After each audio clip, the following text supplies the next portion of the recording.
मुंबई मंत्रालयामध्ये कर्नाटक महाराष्ट्र सीमा प्रश्नाची जी तज्ञ समितीची बैठक आयोजित करण्यात आली होती।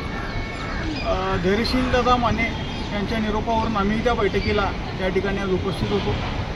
त्या बैठकीमध्ये कोर्टाच्या कामकाजाबद्दल किंवा सुप्रीम कोर्टातला खटला कसा पुढे नेता येईल याच्याबद्दल त्या कमिटी लेवलवर चर्चा झाली। त्याचबरोबर संघटनेतले चळवळीतले सक्रिय कार्यकर्ते म्हणून आम्ही सध्याला सीमा भागात जो काही प्रकार चालला आहे, जो काही अन्याय कर्नाटक सरकारच्या कडून मराठी भाषिकांवर होतो आहे, मराठी भाषा संपवण्यासाठी वेगवेगळ्या पद्धतीनं कर्नाटक सरकार प्रयत्न करत आहे। कन्नड सक्तीचा फास दिवसेंदिवस आवळत आहे। या सगळ्याची सविस्तर माहिती त्यांना दिली।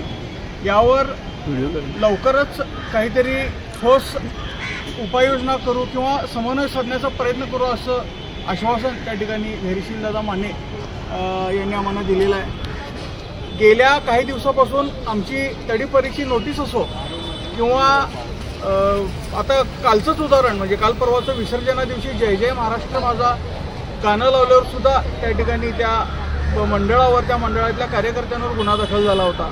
म्हणजे अगदी एवढ्या बारीक बारीक गोष्टींचा कशा पद्धतीने विचार करून कर्नाटक सरकार एकंदरीतच महाराष्ट्र या शब्दाची ॲलर्जी कुठेतरी कर्नाटक सरकारला झाले आणि याची जाणीव आम्ही त्यांना आज करून दिलेली आहे।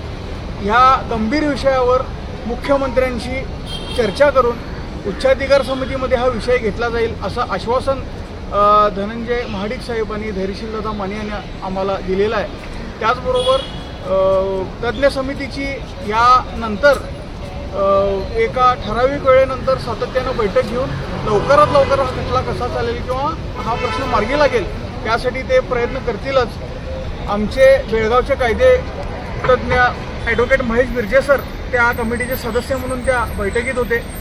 त्यांनी सुद्धा या बेळगावात कर्नाटक सरकार कशा पद्धतीनं चळवळीत काम करणाऱ्या तरुणांना या चळवळीपासून दूर करण्यासाठी आक्रमकपणे प्रयत्न करत आहे याची माहिती दिली। आम्ही सुद्धा सविस्तर ज्या ज्या गोष्टी घडल्या त्याची माहिती दिली आणि लवकरच यावर काहीतरी ठोस तोडगा काढू असं सांगितलं आहे। त्याचबरोबर कोल्हापूर किंवा सीमेलागत किंवा एकंदरीतच बेळगावमध्ये एका गोलमेज परिषद किंवा एखाद्या सभेचं एखाद्या चर्चासत्राचं आयोजन महाराष्ट्रातल्या तज्ञ समिती उच्चाधिकार समिती आणि जी बेळगावातली चळवळीतली प्रमुख लोक आहेत यांना सोबत घेऊन एखादी बैठक अरेंज करावी, एखाद्या बैठकीचं आयोजन करावं आणि या सगळ्या गोष्टींचा सविस्तर उहापोह होऊन त्यावर काहीतरी ठोस पावले उचलावीत अशी विनंती त्यांनी केल्यानंतर त्यांनी लवकरच पुढच्या बैठकीमध्ये याची चर्चा करून यावर काहीतरी ठोस मार्ग काढू असं आश्वासन आम्हाला दिलेलं आहे। धन्यवाद। जय हिंद, जय महाराष्ट्र।